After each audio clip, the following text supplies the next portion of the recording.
How to send location in Messenger. Hey guys, welcome to the channel. So if you want to send your live location to some other people on Messenger, what you're gonna do is simply first open the Messenger app on your device. Now go to the chat or the person or the account you want to send your location in.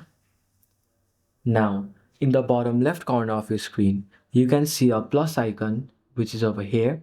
Click on it and then you'll be presented with 5 options.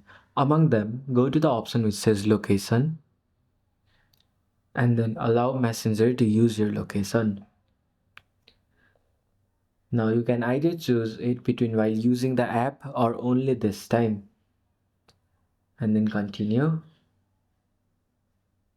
And there you go. Your live location is being shared right now. And then to the person you want to share it to. So this is how you can share your location to other people on Messenger. Hope you like it and thanks for watching the video until the end. Meet you in the next one.